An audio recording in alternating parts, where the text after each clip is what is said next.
Bildiyimiz kimi yaşadığımız dövrdə zarafat həddindən artıq çoxalıb. Biz maraqlanırıq ki, inşallah İslam dinində zarafatın həddi, hududu nədir? Buyurduğunuz kimi, son zamanlarda, son illərdə görürük həm lağlağalar çoxalıb, zarafatlar çoxalıb, hətta deyə bilərik ki, həddini aşıb. Təbii ki, bir müsəlman olaraq sadəcə namazı ilə, orucu ilə maraqlanmamalıdır. Həmçinin sosial məsələlərlə də müsəlman maraqlanmalıdır. Sualın tam yerində olduğunu düşünürəm. Çünki biz fərdi şəkildə orada-burada mağaralarda yaşamağa məhkum deyilik, insanlar içindəyik, çevrə içindəyik və bu baxımdan da bəzən ya zarafat məclislərində oluruq və yaxud da özümüz zarafat eləyirik. Belə olduğu üçün də İslamın zarafat məsələsinə qoyduğu qaydaları, hədlər, hududları bilməliyik. Birincisi, zarafatın şərtlərindən birincisi, zarafat eləyən adam zarafatında doğru danışmalıdır.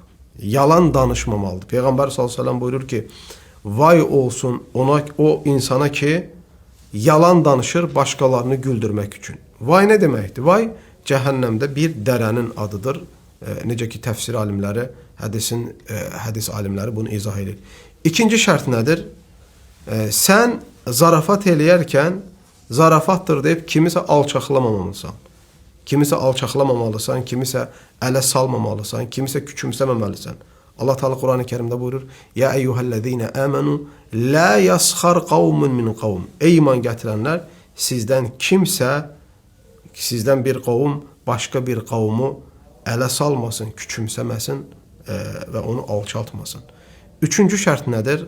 Elm əhli deyir ki, üçüncü şərt odur ki, zarafat eləyərkən sözün içində fuhuş sözü, yəni əxlaqsızlığa aparan və yaxud da ima ilə də olsa əxlaqsızlığı ifadə edən cümlə olmamalıdır.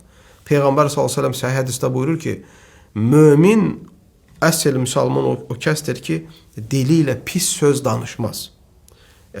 Dördüncü səbəb, bunu müsəlman həddi aşağısı səviyyədə etməməlidir. Ömər ibn Xattab radiyallahu anh buyurur ki, kimin gülüşü çoxalarsa, çevrəsində onun heybəti, ağırlığı da azalar. Zarafat edəcəksən, amma həddi aşmayacaqsan və sadəcə miqdarında eləyəcəksən.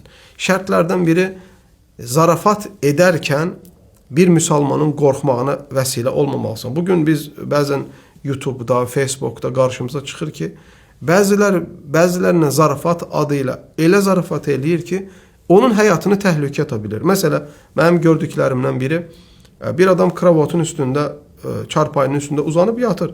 Döşəyin altına partlayıcı maddə qoyublar. Adam yatır, gün partlayır, adam 1 metrə göyə qalxır, yerə düşür. Ətrafındakılar da gülürlər. Bu heç də gülməyə vəsilə olan zarafat növündən deyil. Çünki o üstəki insan nə qədər qorxu keçirir, tək Allah bilir. Həmçinin, məsələ, bunu misal gətirmək olar.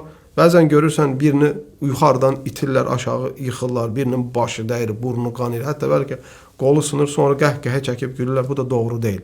Qısacası zarafatın şərtlərindən odur ki, müsəlmana zərər verilməməlidir və qorxmamalıdır. Həmçinin şərtlərdən biri münasib bir yerdə olmalıdır. Yəni, zarafatın da bir münasib bir yeri var. Məsələn, yas yerində sən gedib kimisə güldürsən, cənazəni apararkən kimisə güldürsən, heç yerində olmaz. Bu şeylərə diqqət eləyəriksə, o zaman nə olur? Zarafat öz həddini, hududunu tapmış olur. Bəli.